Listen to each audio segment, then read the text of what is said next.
Greetings and salutations, Internet. Welcome to another episode of Who's Your Brother? I'm the older of the two brothers. My name's Christian. With me, as always, is my younger brother, Evan. Good news! He's dead! Who's dead? The one, the only, I was gonna say indescribable, but he's actually perfectly describable. Horribly inscrutable, Dickolas Cheney. That's right! He's gone, folks! And the crowd goes wild, hooray!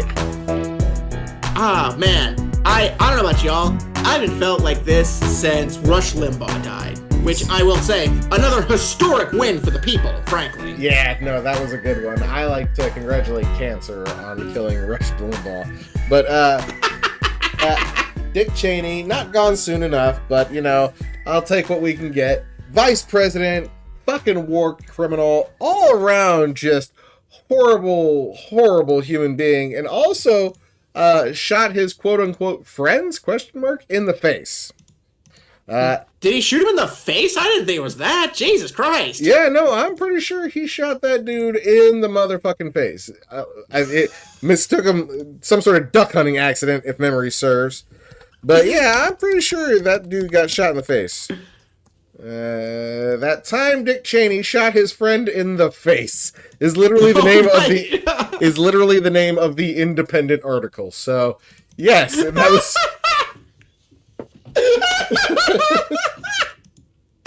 Oh my God, Dick! What the hell? Yeah, Dick Cheney, just a horrible, god awful sack of shit.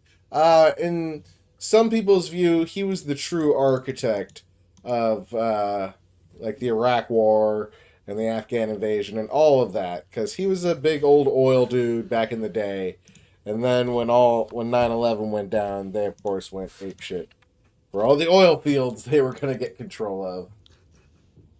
Oh my God, hell yeah, man, Dick Cheney.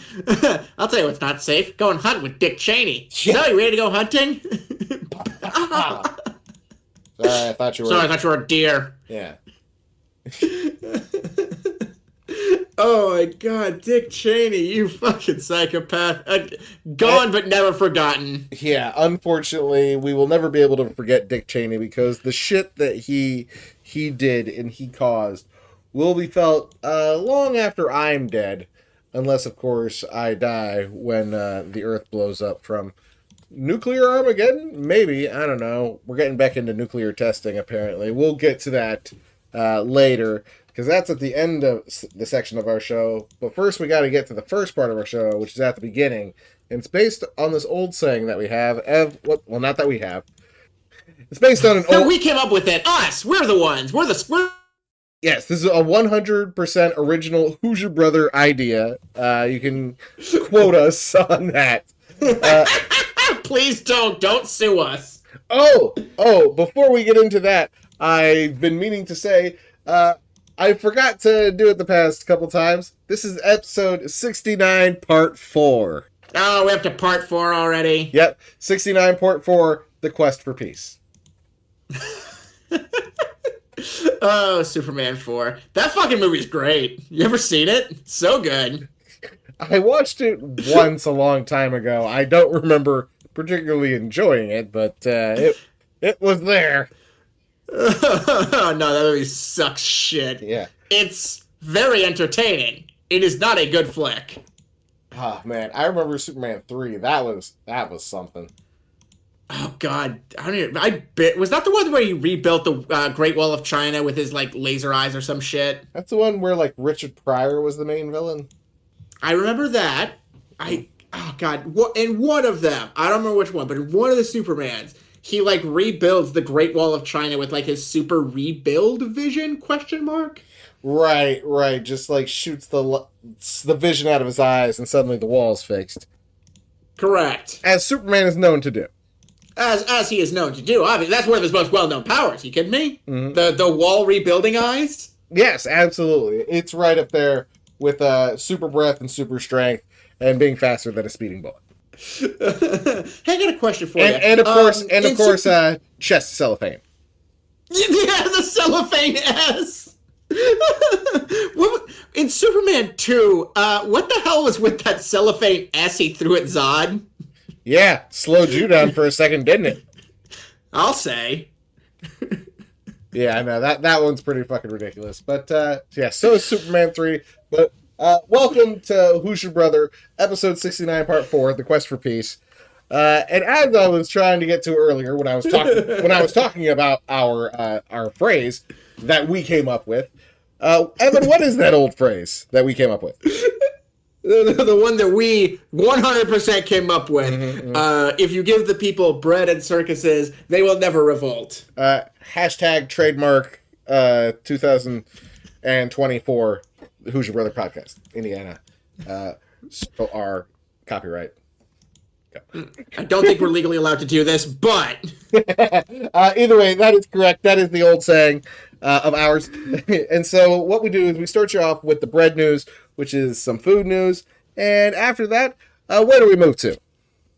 We move on to the circuses. We'll talk about some entertainment news, a little bit of, what's going on in the realm of video games and TV and movies and all that stuff. And then finally, we go to the revolt. Yes, absolutely, the revolt. The most revolting part of the show where we talk about politics and the state of the world and the things that just make you want to throw up in general. Too true. Well, we rambled a while about Superman 2 and 3 and all of the Supermans for no real reason, so we should get going. Brother o' mine, let's get this bread. Let's get this motherfucking bread. All right, in another funny twist, my little brother and I came up with the same thing to talk about for bread, so let's just fucking get to it. Ladies and gentlemen, we may have lost Dick Cheney, R.I.P., he's with Charlie and Hulk Hogan now, but guess what? Somebody's coming back. Oh, he's coming back. It's the return of the king. Are you kidding me? Dun, dun, dun, dun. And Mr. Pibb. Yep, the man, the myth, the legend, Mr. motherfucking Pibb. It's Mr. Pibb. That's right. It's Mr. Pibb. They're bringing back Mr. Pibb. And my only question to you folks, the only one that I have, fucking why? What? Really? Mr. Pibb, this is what you... Are you sure? Do you need to think about this? Are you, 100% positive about this? Oh, they are, little brother. The Coca-Cola Company is bringing back good old motherfucking Mr. Pibb. Apparently, it coincides with a contractual thing where Dr. Pepper is not going to be carried in a lot of stores and stuff now. There's been a licensing thing that lapsed. And so Coca-Cola has decided that this is the perfect time to bring back good old motherfucking Mr. Pibb. Oh, man. They're resurrecting that fucker. And apparently, the revived Mr. Pibb, I'm looking at an article from USA Today. Apparently, the new Mr. Pibb is going to have 30% more caffeine than Pibb Extra. You're goddamn right it is. Because they looked at Mr. Pibb and they were like, you know what this needs? This needs to make people even more jittery. Not only will they be happy it's back, they'll be like, fuck, I'm so excited. I gotta have another Pibb. Gotta have my Pibb. That's motherfucking right. I was a big fan of Mr. Pibb before they took it away back in 2001. Pibb Extra was fine, but I always felt like there was something different. And they did change the flavor when they did the rebrand.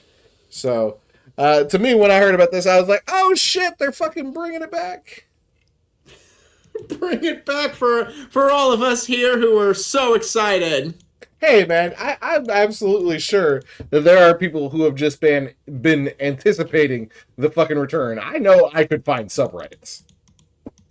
I'm sure you could, and I'm gonna be honest with you, that's probably the saddest part of this whole ordeal. As I was kind of thinking about this, and even in my joke of who cares, I'm like, nah, dude, I fucking know. Somebody fucking cares. Somebody out there is screaming like that really excited dude from Last Airbender, frothing at the mouth, just just going fucking insane that they're bringing back Mr. Pibb. Yeah, no, several people today were the embodiment of that scene where Fry finds out that he's a billionaire in Futurama. They were like, turtle comes to... they were like, "Hey, Mr. Pibb's coming back." Oh God, you're so fucking right. That's the craziest part of it. I'm like, no, he's fucking right. You know what I like to think though? I like to think there's that one motherfucker who works nights or something, so they were asleep, and then the news got broke that Mr. Pibb's coming back, and so their phone just started blowing up because everybody knows them as the person who's like, "Oh yeah, that's Dave over there. He's still upset about the loss of Mr. Pibb." And if you mention Pibb Extra, he'll just be like, "It's not the fucking same." But he gets very upset when you mention Pibb Extra too. Don't bring it up. Yeah, but that's the other thing then. I wonder if they're purists, if they're going to be like 30% more caffeine, then it won't be the same. You think there are Pibb purists out there? I don't know, man. I could go to those fucking subreddits. Do you dare delve down that dark hole, though? I don't, man. You get into those weird, super specific subreddits, and you start finding some weird, super specific people. You find some folks on there. Fine, upstanding folks, possibly in real life, but for some reason, the second they get unfettered internet access, they're like, I'm gonna let my freak flag fly fucking high. As high as it possibly can go. Right, yeah, absolutely. They ride that fucking wave.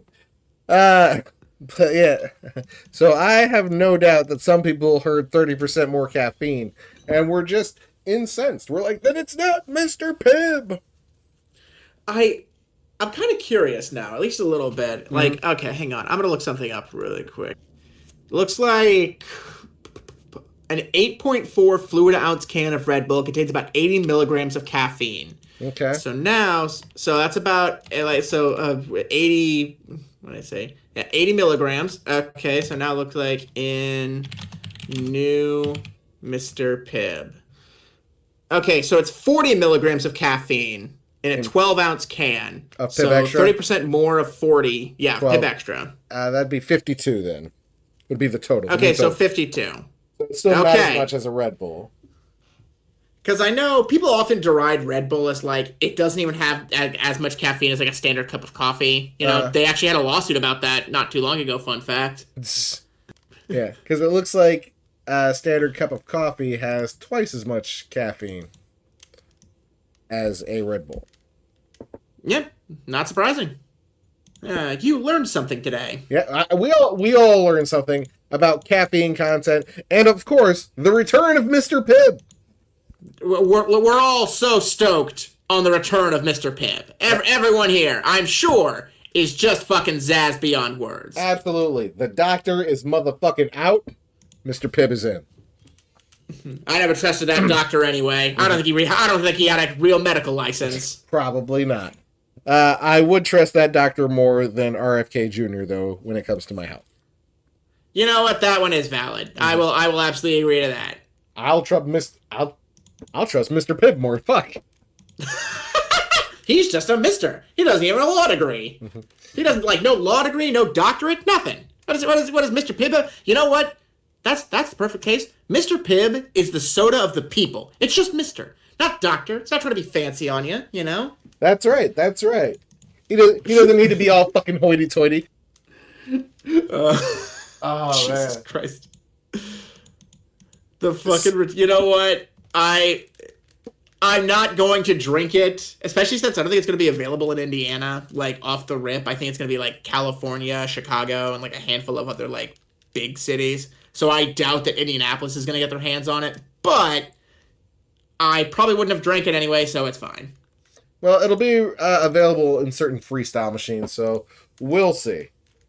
You know what? Hey, that is true. If I go to a Five Guys or something, and if they got one of those fucking freestyle machines there, I will get me some Mr. Pibb, drink it once, and be like, "Yep, this is a soda, all right," and then probably get I don't know, something else. Here's a fun one before we move on. Mr. Pibb was rebranded originally on June 27th, 2001. So the last time the world saw Mr. Pibb, the Twin Towers were still standing. Jesus, wow. Yeah. We lost Mr. Pibb, and then everything went to shit. So maybe this is just what we need, you know? It was a sign from the universe. Right? Bring back Pibb, you monsters. Right, and it's just it's just all gotten out of control and worse since then, hasn't it? So maybe this is what we need. Maybe this will heal us. This will heal the nation. Guys, it's the return of Pibb. It's all gonna be okay. Return of the Pibb. Return of the Pibb. Nice. Very nice. Oh, God. Why do people listen to this stupid-ass show? I got no fucking idea, but they do. Sometimes, like, we get, like, double-digit listeners. I'm like, oh, that's nice. Why are you here? Hey, quick question. How did you find this? What? Not to say I don't appreciate you, but also, what the hell are you doing here? Right. I mean, thanks for being here. But how did you get here? Are you lost? Are you lost? Right. Sir, are you lost? Excuse me, sir? Are you lost? Peter, don't make me start saying sir in a more and more aggressive voice. Right. Come on, Joey. Sir.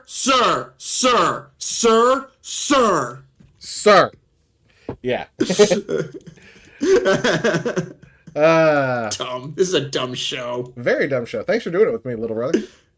Yeah, absolutely. What else the fuck am I supposed to do with my life? Anyway, let's move on. Absolutely. I think the bread is sufficiently baked. So you know what that means, little brother? I do know what that means, but tell the rest of the people. It's time for the circuses.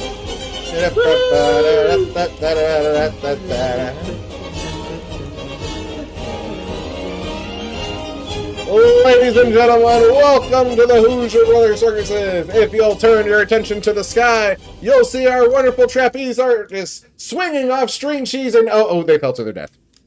Ah, damn it. Well, I mean, that's what we got for investing in string cheese for the trapeze artists, honestly. Yeah. You know, I thought that partnership with the string cheese people would work out, but, you know, that was our first attempt at sponsorship and might be our last. Win some, lose some. Win some, lose some. Anyway, welcome to the circuses. Great to have you here. Welcome on in. What have we got on the agenda for the circuses today? Oh, today I've got a bit of a doozer for y'all. If you haven't heard already, but it's time that I share this little tidbit with you all because I kind of want to talk about it simply for the fact that, well, it's a bit confusing for a number of reasons. They're remaking Halo 1. A completely necessary thing that multiple people asked for, I'm certain. Oh yeah, no, and if you can imagine, everyone's taking the news super well. Right, of course, because I'm sure that this is being handled with care and respect from the people doing the remake. Microsoft, care and respect.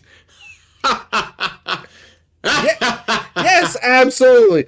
Bill Gates is a famously compassionate and wonderful individual who loves his products to just work really well, and they interface well with other processes and components and whatnot, and they never have any problems. Yeah, that's the ticket.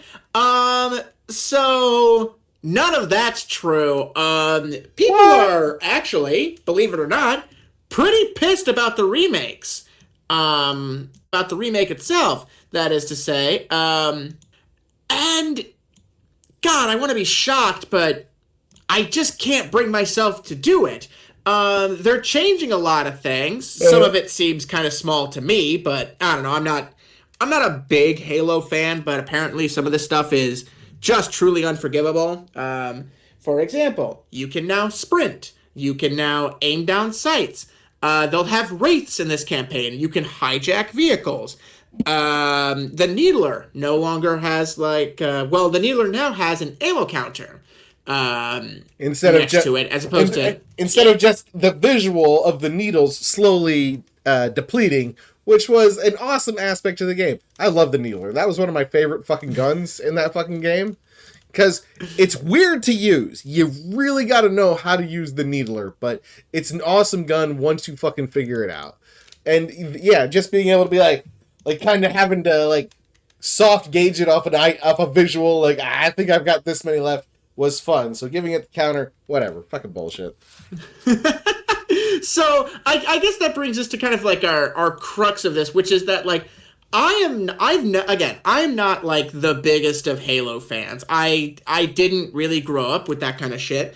But like I'm of two minds of this. One mind is I don't know who gives a rat's ass, but the other mind is like I don't know, man. Couldn't you have just made a new game? Why'd you have to remake Halo 1? This was just gonna make people angry. Everybody knew that. We all knew that.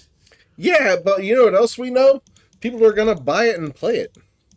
I mean, yeah, almost certainly. Almost certainly. Why are they remaking it? The same reason they keep giving me live action remakes of perfectly good animated movies that nobody asked for. Because people still go to see them. That How I Trained Your Dragon was immensely popular. And I truly just don't understand why. It was just the same damn movie. They just gave you the same damn movie, and everyone went, "Oh man, this is really good." And I went, "What the hell are you talking about? What the fuck are you talking about? It's the same damn thing. Why'd you have to make it live action?" Well, why not? Because we could. And you know what else they're doing now, don't you? So, you know the Sphere in Las Vegas? Yeah, the big weird dome thing. Yeah, the big weird dome thing. Well, they've been playing The Wizard of Oz at it, and the thing they do, though, is they fill it in so, you know, that the entire... Because when you're inside, it's like 360. You can see all the way around you and shit. And so now you get this 360 immersive experience of The Wizard of Oz, but they use, like, AI to fill it in. Oh, I don't care for that. Yeah. There's some stuff that sounds cool where it's like, well, when the tornado's happening, it looks like you're in the middle of a tornado, plus they do some wind effects in the theater. I bet that's fun. That's probably neat. Yeah. When they do this scene where the trees have the apples falling off of them, they have, like, foam apples that fall down on top of you. I bet that's neat. That's probably really neat. Yeah, but like in the scene where Dorothy's explaining everything, you know, was a dream or whatever, there's people just standing in the scene who weren't originally there, and they like keep like just milling around, and their hands do weird stuff. I don't know. So it just see that's the type of stuff they're doing now. They're taking an old existing IP and being like, hey, how can we squeeze more money out of this? Let's do a remake. Let's add AI background characters or fucking do live action of this animated shit. That's why do they keep doing it? Because on a certain level, it's guaranteed money. Look, man, I'm just gonna say live action Last Airbender makes me so sad. Every time I hear anything about it, I'm like, what? You have no reason for being. You exist for nothing. You are a shambling corpse of something greater, and I kind of hate you for that. Yeah. I watched the Netflix version of the show, and there were a couple good parts, but I was just like, the cartoon's better, guys. It always will be. It quite literally always will be. 10 out of 10 times. It will always be better. Yeah, absolutely. That was one that my fiance introduced me in, because I missed Avatar when it was originally on. And hilariously enough, it all started because I was watching this YouTube video that was GIFs with sound. And right. One of them is a car sinking into a sinkhole. And while it's sinking, it just goes, secret tunnel, through the mountain, secret tunnel. And I thought that was hilarious. And so sometimes I would sing that, having no idea what it came from. And so she, like, when I showed it to her one time, she goes, oh, I love that show. And I was like, oh, that's from a show? She goes, you've never seen Avatar: The Last Airbender? No. She's like, you sing this all the time. I was like, yeah, it's a funny little song. I thought it was just a good meme. Right? Yeah. So she was like, well, now we've got to watch this. So we watched Avatar, and it was great. And then I was like, isn't there a movie? And she was like, no. Nope. Doesn't exist. Never heard of it. There's a sequel show. We can watch that. Oh, Cora. I have a lot of feelings about you. Yeah. We don't get into that right now. But yeah, regardless, I don't know, man. I always think about stuff like this, especially So in this case, and again, I'm not a diehard Halo fan. I never have been. I'm not going to sit here and pretend like this shaped and molded my experience of video games. I've played the original Halo. I played, a version of it at least. But, like, I don't know, man, if it's going to deviate that much, just make your own game. Make something new. Make something original. Please, right. I'm begging you. Right? Come on, guys. I feel like they're just adding in a lot of shit from the sequels. They're like, what if all this shit from, like, part 2 and 3 were, like, in the original one? It's like, no, it's fine that they weren't, Like, the game was fine as is. I loved Halo. I had an original Xbox. I was telling my little brother off mic, I was one of the few people I know who liked the original Xbox controller. Like, I know it was big and bulky, but I got used to it real quick. And then, like, when they're like, oh, we're switching to these smaller ones, I was like, you fucking assholes. I'm used to this now. You can't do this to me. Right? You gave me a weird, awkward controller, and I was like, I'm going to make it work. And I did. And so, anytime somebody complained about it, I was just like, you're just weak. You just need to learn how to fucking work the controller. Weak. And then they were like, we're making the controller easier. I was like, bitches, a lot of you. You're all spineless cowards. Spineless cowards, absolutely. Fucking spineless cowards. But so I loved the original Halo. I remember it's one of those games you play, you're fighting the Covenant at first, and then like halfway through they introduce the real enemy, the Flood, and it was like a big old game changer. I always loved Halo. Fun fucking game. Look, and by today's standards, so I played Halo 1, I think like about a year or so ago at this point now, maybe a little bit longer. But regardless, I'm going to say this. By today's standards, I do think that it's slow. It's a bit clunky. It's a bit, it's very unfamiliar if you never played something like it.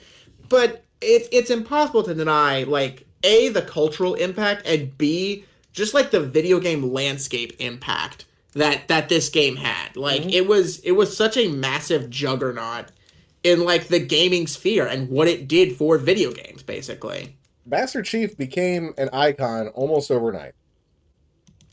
Basically, he's like one of the most iconic video game characters now. He's up there as like one of the most iconic and recognizable characters.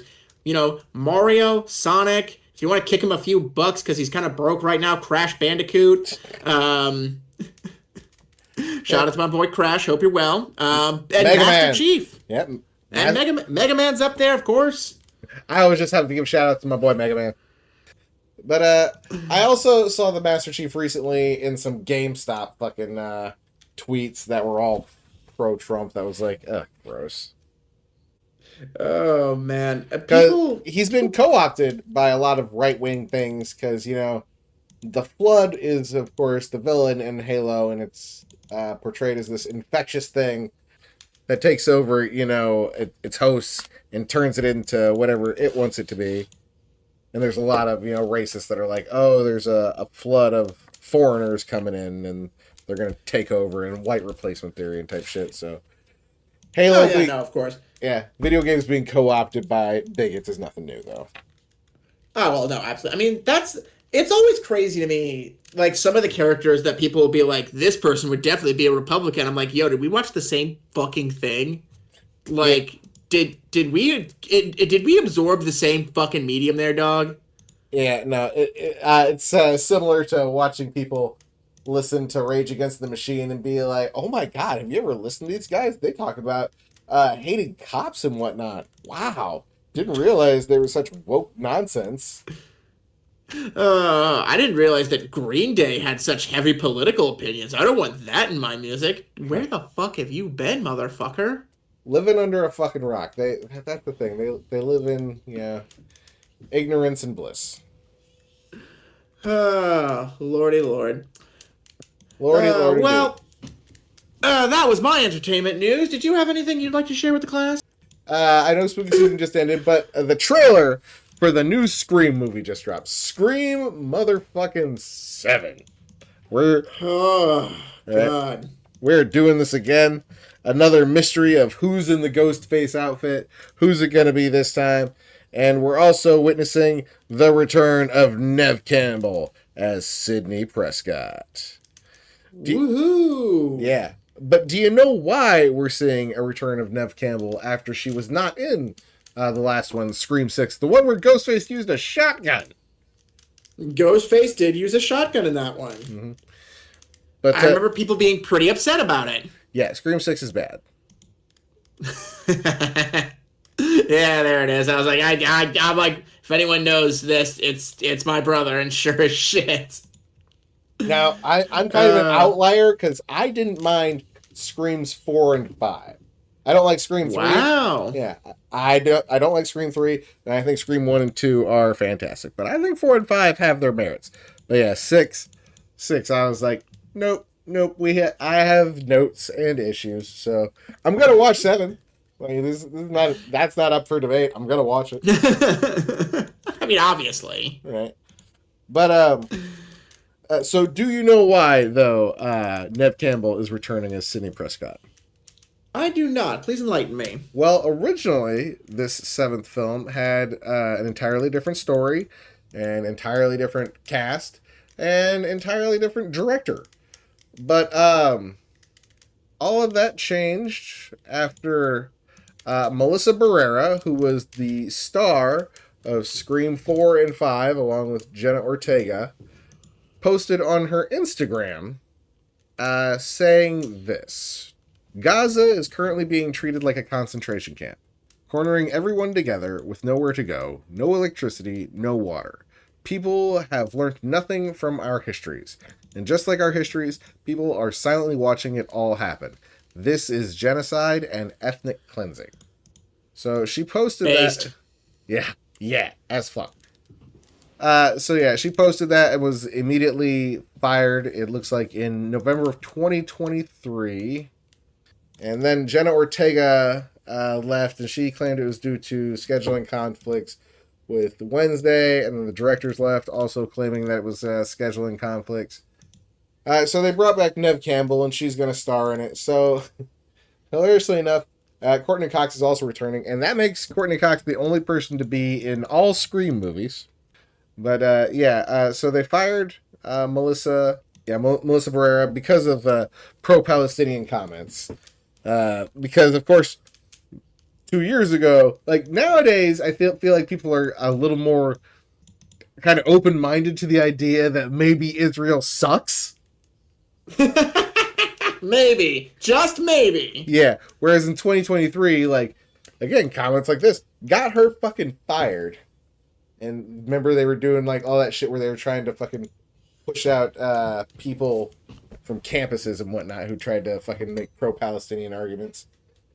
Oh yeah, of course, I remember that. Mm-hmm. But there's rumors that Matthew Lillard will be back in this 7th installment, because he played, of course, one of the Ghostface in the original Scream. And in the original Scream, it was always assumed he was killed off when a TV got fucking pushed on his face. But, they never really show him as dead. And, I mean, it's possible that could have just, like, fucked up his head, but he could have survived, Like, don't get me wrong. This was a TV from the 90s. Look, the CRT TVs were fucking hefty, so... Yeah. So when you show that in a movie, like a TV landing on his face, you're like, well, yeah, that probably fucking killed him. That was probably a very fucking heavy TV. But, so they might try to... I mean, they brought back old boy who played his partner, Billy Loomis, in parts... I kind of feel like you could, like, if it's Scream, I feel like you can kind of do anything, Well, when it's, like, somebody like Jason, you can definitely do anything. But usually with Scream, you're like, no, these are human beings who die, when you shoot them or whatever. Because they brought back Billy Loomis in part 4 and 5, but they did it through somebody imagining him talking to them. Because, spoiler alert, Melissa Barrera's character in part 4 and 5 was the secret love child of Billy Loomis. Crazy that you can just do shit like that. Yeah, so they did that one for part 4 and 5. But there's been talks of bringing back Matthew Lillard. There's been theories, like I said, online about people being like, yeah, you can say, like, whoever picked him up in the ambulance, like, knew him or something, was, like, a family member who, like, didn't want him to go to jail, so they just said he was dead or whatever. The far-off fucking theories that you hear.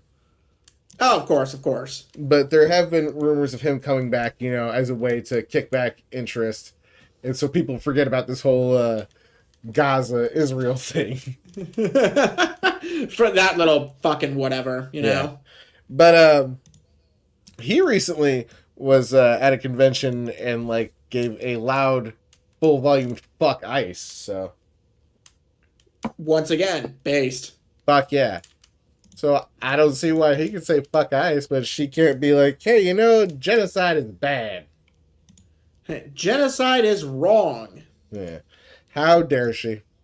The nerve, the audacity, frankly. Right. Yeah. And of course, as soon as it happened, she got fired, and like the people who fired her were like, "Yeah, we don't put up with anti-Semitism because that's what they always try to do. They try to say if you say anything pro-Palestinian, then you hate Israel, and you hate Jewish people. You're an anti-Semite if you're like, hey, they're doing a genocide and an apartheid and shit like that. And they're like, why are you so anti-Semitic? Like, why are they killing children?"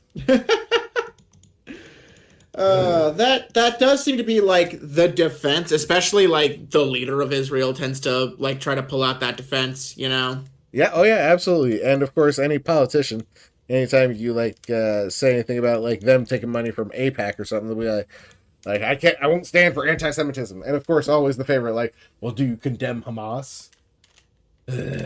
Regardless, Scream 7 will be out next February, just in time for my birthday. So I'll probably go see it. I might not go see it in theaters. I'll probably wait. Well, I do want to like support Melissa Barrera, and her right for free speech and to fucking stick up for Palestine. So if I won't go see it in theaters, I'm not gonna say I'm gonna bootleg it, but yarg. Okay, so help me out with something.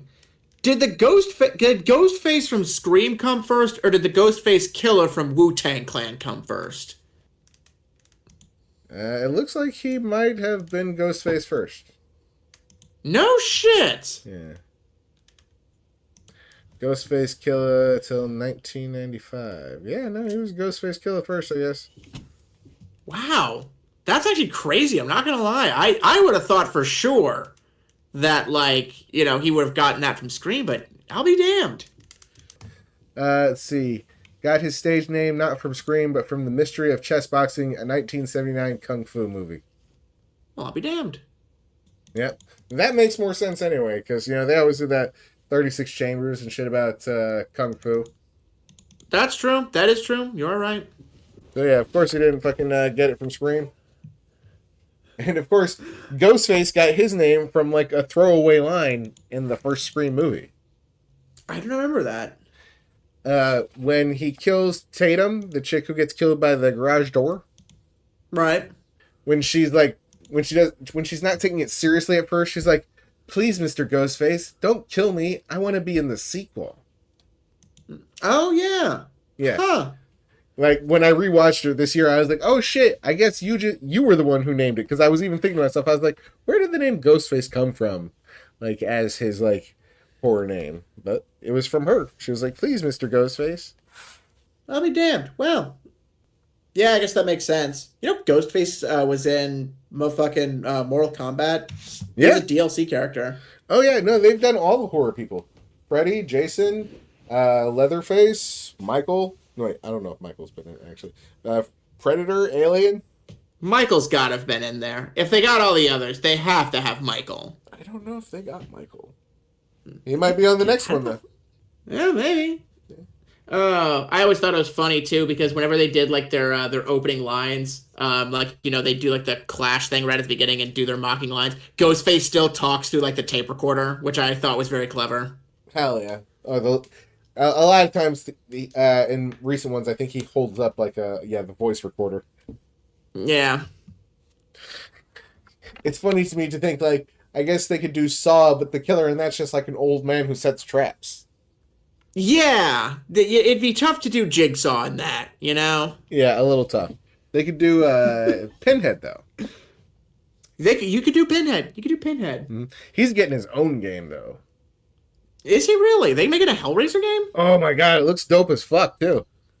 No shit. Oh yeah, absolutely. They got Doug Bradley, the original guy who did the Pinhead voice, to come back and do it.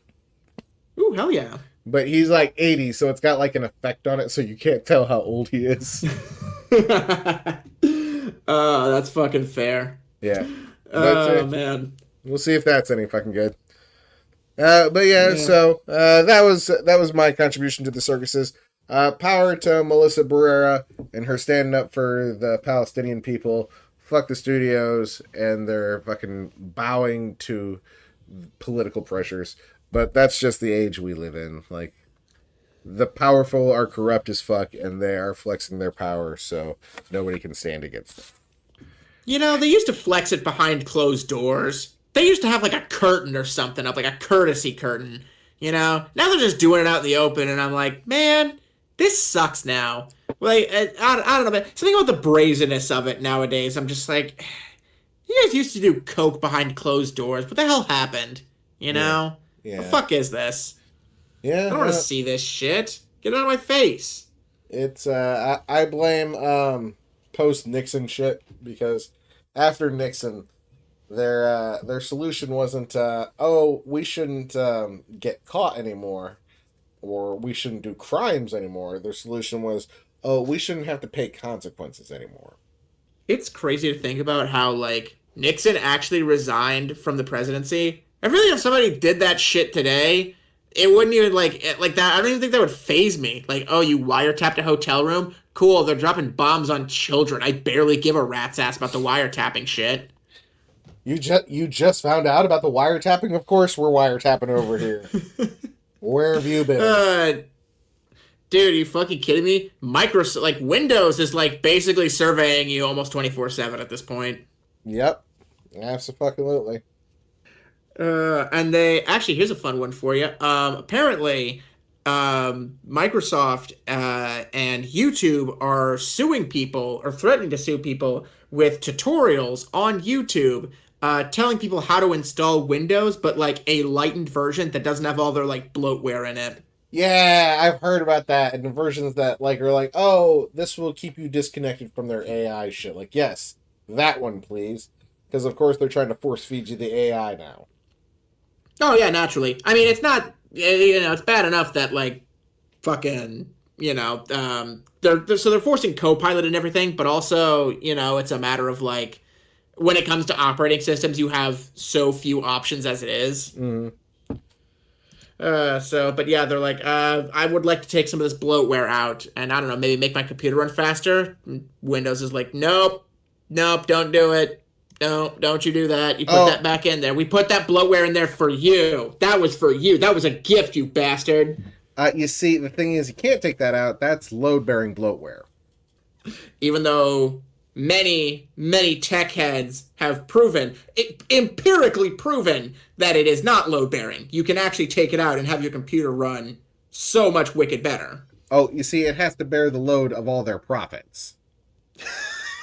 That's the fucking load it's bearing. It ain't got nothing to do with consumers, man. It's about the dollar bill, y'all.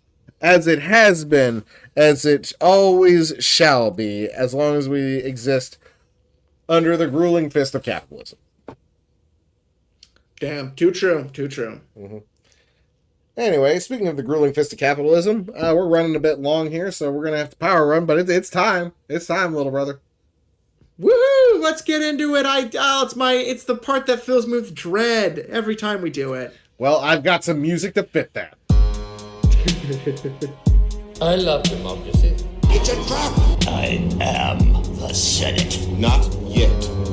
It's treason, then. So this is how liberty dies. With thunderous applause. Yes, liberty dies with thunderous applause. But you know what else it dies with, little brother? Oh, what else does it die with? Big golden parties. Yeah. It definitely dies with that. Yeah, absolutely. That's a key contributing factor to the death of democracy, frankly. For sure. So on Halloween, Donald Trump, President of the United States, these United States to be specific, he held himself just a little party, just itty bitty little party. The theme of the party, while it was sometimes reported as Great Gatsby, was actually, and I shit you not, a little party never killed anyone. Had a Roaring 20s style fucking gilded golden fucking party for Halloween. People are starving to death. Yeah. They're cutting SNAP benefits. Mm-hmm. Yeah, amidst the longest government shutdown ever, and even with the ability to fund SNAP, there are emergency funds that could be tapped into somewhere in the ballpark of $5 to $6 billion could be used to keep SNAP running for at least a little bit. But the president has decreed that they shall have nothing while he sits in a golden room, and a giant glitzy golden ballroom is built in his honor. Good God. I would like to once again, if I may, take this moment to remind everyone that at one point Elon Musk, living douchebag that he is, on Twitter offered to solve world hunger if anyone could figure out how to do it for $6 billion. He said, if someone can solve world hunger for $6 billion, I'll fund it. And UNICEF straight up hit him with here is a fully detailed page-by-page plan of how you can solve world hunger for $6 billion. And he said, no. And then bought Twitter. Yep. They have the ability to do good things. Hey, you know who did a good thing recently? Who's that? Billie Eilish. Did you hear about this one? I did not hear about this. What did Billie do? Billie Eilish donated a little over $11 million, which by some estimates is somewhere between 20 to 25% of her entire net worth. So between a fifth and a quarter of everything she owns. She took it and donated it to various charities and I think food shelters in this dire time of need. And then was like, why do billionaires exist? Y'all can give up some of your money. It'll be fine. Based as fuck. Super Miss fuck. Eilish. Based as fuck. God damn it. All right, you know what? It's time to finally rip this fucking Band-Aid off. Because I'm just gonna say it, and I'll probably get death threats for this one, but I don't give a shit. Hey, fuck Taylor Swift. You're a fucking billionaire. You can spare some cash to help some people who are starving to death. All right? You are a billionaire with a B billionaire. Yeah. Do something productive for once. I swear to Jesus Christ. You billionaire. I don't fucking expect those goddamn multi-billionaire tech bro assholes to fucking do a goddamn thing anymore. But you can do something. You can contribute. You have all the means to do it. Every billionaire out there has the means to do something, and you fucking don't. You know, don't flaunt your wealth in egregious and monstrous cases and then be pissed when people call you out. Yeah, absolutely. Do something. Yeah. So apparently Zuckerberg, though, I think, got miffed about her calling out the billionaires because he was like, hey, don't put the pressure on us to give away our fucking money. They hate that shit. But yeah, they have the ability to help people out. And there are a lot of people who are about to be in motherfucking need because SNAP benefits are running the fuck out. So that's like 40 million people who are about to go hungry. And most of them are elderly, children, or disabled. Like, this isn't like welfare queens or able-bodied men who could be working. These are hungry motherfuckers, the neediest of our society. And people bitch and moan about like the cost and whatnot, and it's like, I think we can feed people. I think that one's okay. UNICEF said, here you go. Here's the detailed plan. They put that shit online. I think you can still find it somewhere, if I'm not mistaken. I bet. Like, pretty sure you can still find UNICEF's plan to solve world hunger. World hunger. Not even just hunger in the U.S. World hunger for $6 billion. Hey, Zuck. Oh, don't put the onus on us. You have that, motherfucker. You have that. We can see your net worth. I can see you, fucker. I know you have it. You're good for it. No. It's always funny to me when it's like, it's real simple. Like, how do we solve world hunger? Well, you buy food and you give it to people. There it is. You just give it. Yeah. You just have a place and you say, if you're hungry, you come here. Or maybe you go around to various places and you're like, hey, I've got food. Here you go. Oy, oy. How do you stop world hunger? Feed people. If the absence of something would cause a person to die, it should not cost money. Right. Controversial take of the fucking episode, I guess, but... Yeah. Yeah. People talk about, universal basic income, but, like, I think, like, on some level, we need to understand that things like food, water, and shelter are necessities to be alive, and asking people to pay for them it's a threat. Like, hey, you either have to do what we tell you, ergo work, or you will starve and die. That's a pretty powerful fucking motivator. Yeah, no kidding. That's a hell of a cattle prod you got there to jab people with. Yeah, I always see people talk about it with taxes. Like, well, if you don't pay your taxes, they'll come and throw you in jail. So taxes are like a threat of violence. I'm like, how is capitalism not that? Like, if I don't participate in it, I die of starvation. How is that not, like, the same? A threat, but I don't know. It's tough to like I said before we're on mic, it's tough to get people to give a shit about their fellow man. We're in this together. I don't know. We are, like, that's the thing. Like, oh, why should I care about, like, somebody, like, I don't know, because you're a fucking human being? We all are on this floating rock that is being slaughtered by a handful of rich dickheads. Yeah. I don't know, man. It's one of those things. I always think about this. Do you remember Guardians of the Galaxy 1?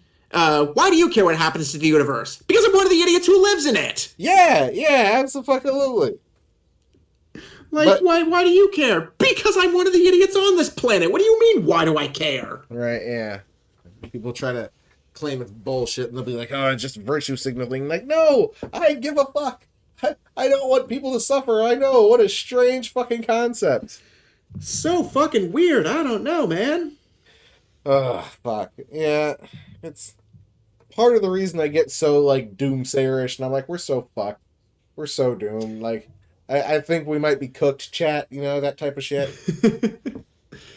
Fucking, we've got this demented dipshit in charge who is just the most corrupt, who was on the news the other day, and they were like, hey, you pardon this guy, and he's like, I'll be honest with you. You ready for this? I don't know who you're talking about. And they're like, you pardon this guy? He's like, I don't know anything about that. And then they asked, like, the Speaker of the House, like, hey, what do you have to say to Trump saying that he doesn't know anything about this guy that he pardoned? And the guy's like, I didn't see that interview, so I got nothing about it. So it's just, they would have, like, roasted Biden for that shit. Like, he's demented. He doesn't even know what's going on. It's all bullshit. Such nonsense. Oh, also, JD Vance might be banging Charlie Kirk's widow.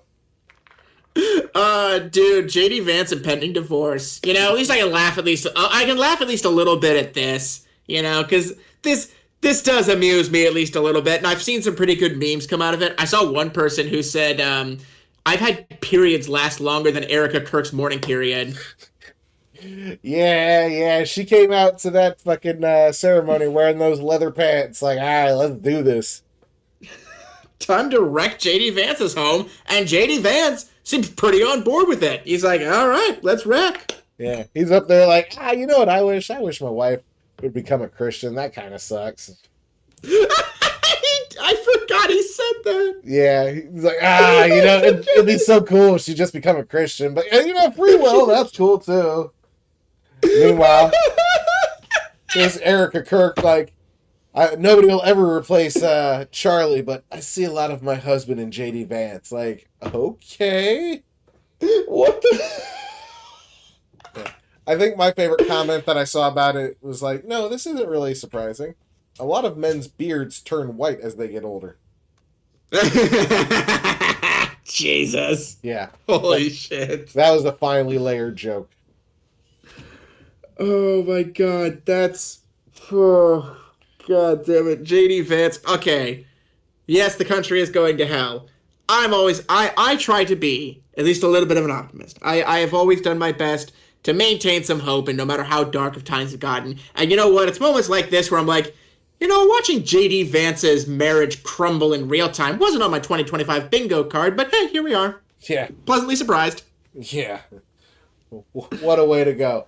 I'd say poor Usha, but like she's been supportive of JD Vance and this whole fucking thing, so whatever. Of course he couldn't keep you. Like the racists are coming out in swarms, JD Vance is up there saying racist bullshit about when the settlers came to America, this continent was overrun with child sacrifice, which is just wrong and deeply racist. Yeah, very much so. And I don't know, I want to feel bad for some of these fucking people. Kash Patel is one of them who, like, he put out some post about, like, wishing people. I don't remember what holiday it was, but it was Diwali. Diwali, thank you. Yeah. It's a non-Catholic holiday. We got some neighbors that celebrate. They're always setting off fireworks. It's awesome. Oh, but like he put out a post celebrating this holiday, and fucking a bunch of racist ass motherfuckers were like, "No, you can't celebrate that. This is America. This is a Christian country." And I'm like, "Yo, Cash, what the fuck did you expect, dog? Did you expect them to just be cool with you? Yeah. No, buddy. That's not how this works. And they hate you." Yeah. Vivek Ramaswamy put out a post of him with his sons on Halloween. They were wearing some, cute Spider-Man costumes or whatever the fuck. And man, his comments were just filled with racists. Just like telling him to leave, telling him to go back to India type shit. And it's like, man, this is just ugly and awful. So yeah, it doesn't surprise me that fucking JD Vance is over here looking at Erika Kirk. Like, this is gonna help me with all the people who look at my wife like, ugh. Like, here's a thought, man. Tell all those people to fuck off.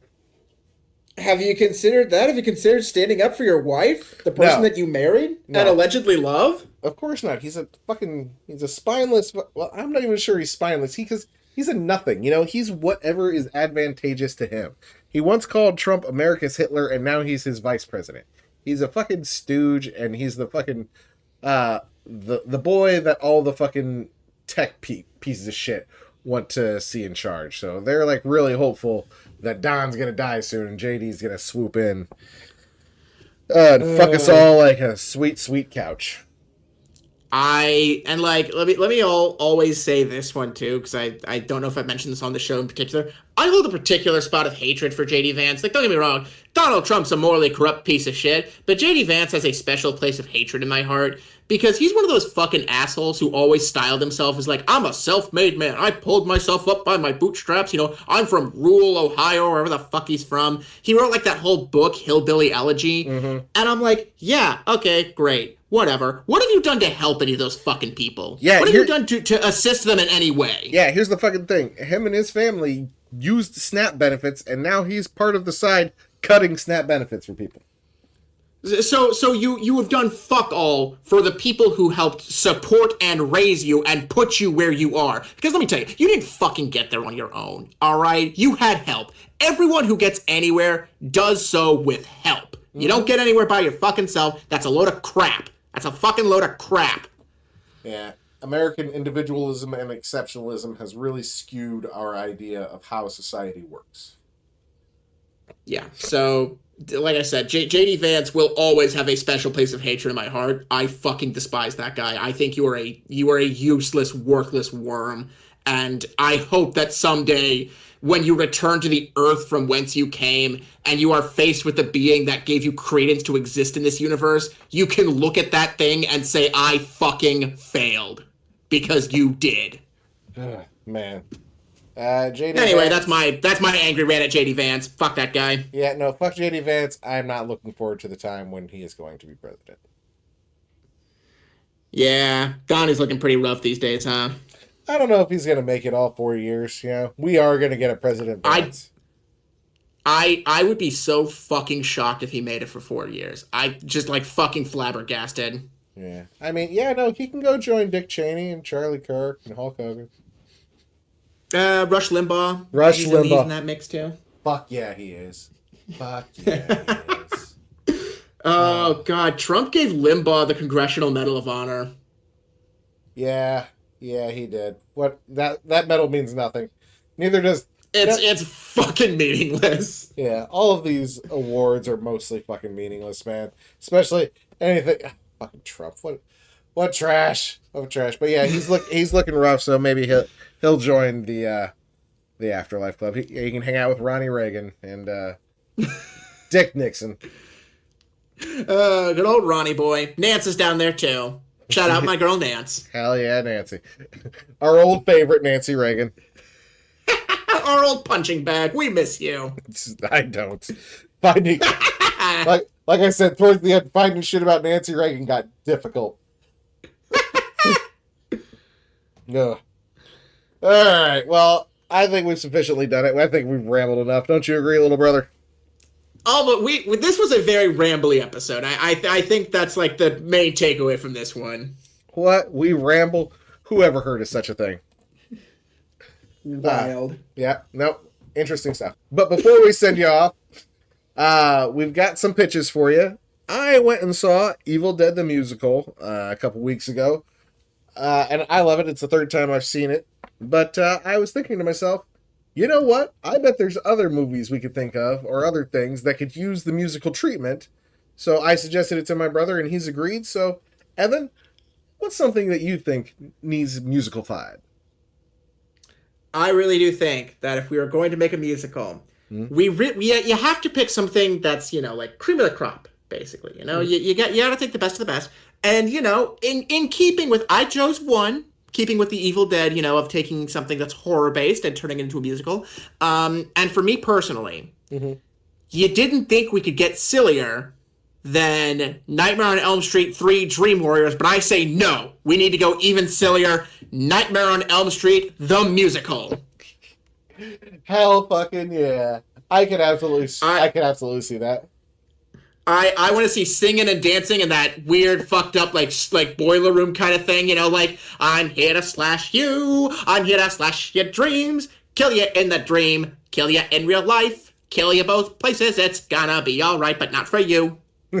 Not for you. With dead backup dancers. And of course, since it's in the boiler room, we'll have fog machines that shoot at perfect time. Get the steam going. Hell yeah. Absolutely. I love it, man. I love it. For my first one, I kept with horror theme as well, but I stuck, I feel like, closer to Evil Dead, and I went like more B horror movie. You know what I think needs a musical? Killer Clowns from Outer Space. Yeah! Yes! Fuck yeah! Ah, dude. No, that's fucking choice. Hell yeah. Oh, yeah. Oh, yeah. We'll have songs like Cotton Candy Cocoons, The Circus Comes to Town, Clown March, and of course, the one that the cop sings before the clown comes and kills him, I'm No Dummy. Oh, fuck yeah. Hell yes. Yeah, absolutely. I think it'll be a whole lot of fucking fun. And man. just think of synchronized clown backup dancers. Oh god, absolutely. Absolutely. I'm on board. 100%. Right, yeah. No, I knew that one was $1 million idea as soon as I had it. I was like, oh fuck yeah, I might actually write that one.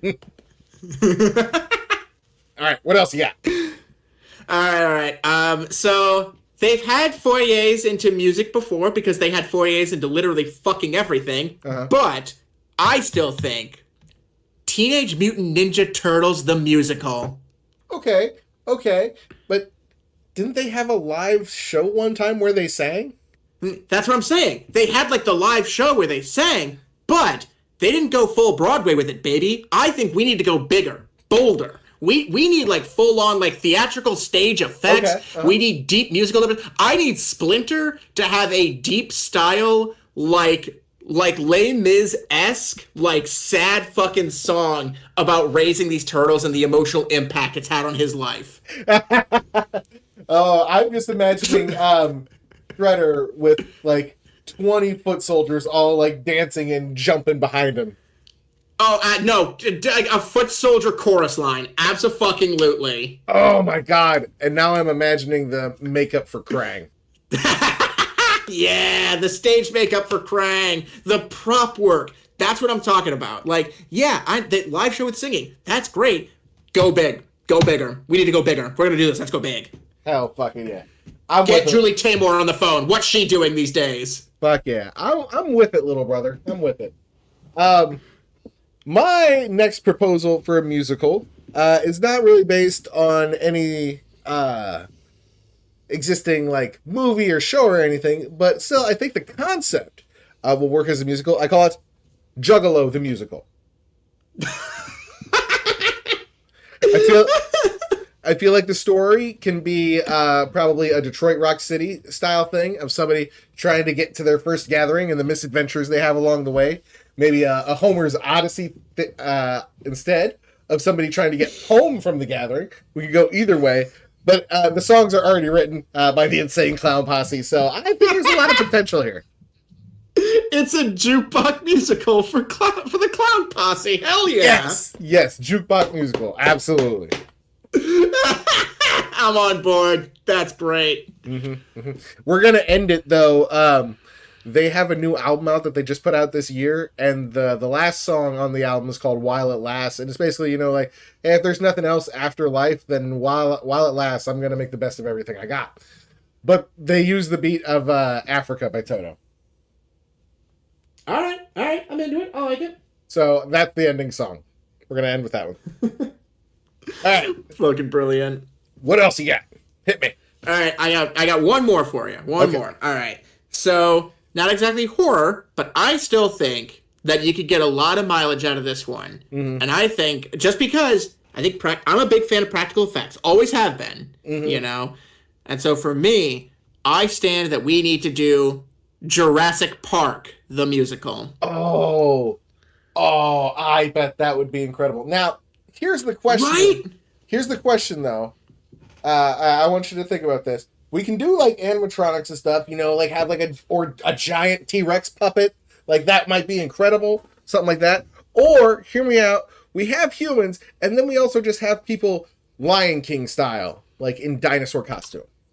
Ooh, all right. Hey, once again, where's Julie Taymor? Let's get her on the line. Right. She's not doing nothing these days, right? Is Julie Taymor still... Actually, hang on. Is Julie Taymor still alive? Hang on. Now I have to check. Hang on. Right? No, Julie Taymor. Give me good news, please. God, please, don't be dead. Taymor. Thank you, God, she's alive. Okay, Julie Taymor's good. We get Julie Taymor on the horn. Fantastic. Who's Julie Taymor? Oh, she was the one who came up with the Lion King musical. That was all her, basically. Oh, fuck yeah, then absolutely. Let's get her. Now, I will say, just to buttress this a bit, she was also the person behind Spider-Man the musical. Oh, okay. So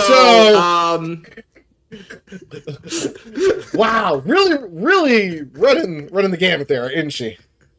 A little bit. And like, look, Spider-Man the musical was she was trying to be very ambitious with it, so I don't want to be too mean about it. But that musical did kill like 3 people. Like 3 fucking people. 3 people did die in the production of Spider-Man the musical. And I don't even think it was like on for over a year. Like it was on less than a year, I think. Yeah. Fuck. Yeah. Oh man. So yeah, I bet she's available because the last thing that you mentioned of hers, put kind of a damper on the name. But yeah, no, I'm all for the Jurassic Park musical. I feel like we'll have songs like Clever Girl and Spared No Expense. Definitely. I at least want one musical number from the Raptors. We're going to parody the Critic on this one. Oh, I love it. Oh, before I mention my last one, I will say that I originally also thought of Saw the Musical, but I looked it up and there already is a Saw the Musical. Get the fuck out of here. You serious? I am serious. Somebody has already made Saw the Musical. Okay, no, goddamn it. Hang on. No fucking way, Saw the Musical. Yeah, no, and it's described. Oh my god, it's a thing. Yeah, no. It's a parody of Saw, and the reviews I saw weren't that great for it, but, art is subjective. Well, can't be any worse than Carrie the Musical. Art is subjective, whatever. But anyway, last on my list, I think this is the $1 million idea. Air Bud the Musical. Air Bud, welcome back to the goddamn podcast. Get that fucking dog on the stage. Hell yeah. Absolutely. So we're gonna have that was the other thing I was thinking about. That's why I suggested the Lion King thing for the dinosaurs, because I was also having a similar thought about Air Bud. I was like, either we'll do a Lion King style thing where somebody's just kind of dressed up as the golden retriever, or my other great idea is we just get some NBA star to play Air Bud, and Air Bud just doesn't have any lines. You know what? I was just about to ask, do we give Air Bud his own song? No. If we, it depends on how we go with this. If we go with the NBA star, no singing. They're just out there, and it's just funny because everybody else out there is kids playing against, somebody who's like 6'8" and just dunking on them. Like fucking we get Steph Curry out there as Air Bud. Fuck yes. Yeah. But we'll have songs like "It's Not in the Rules," and as a callback to our original pitch meeting, we'll have one where we just focus on somebody from the other team called "Awkward Ride Home." Look, Dad, I didn't know how to. You lost to a fucking dog, man. It was a dog. How'd you lose to a dog? It wasn't in the rule book that a dog couldn't play.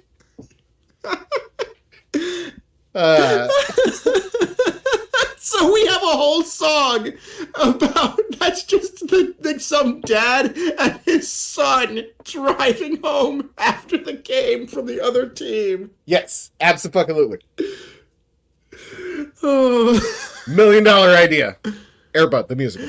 Fuck yeah. It'll run for years. Right? Copyright, trademark, registered. Hashtag. Fuck yeah. Well, I think we did it, little brother.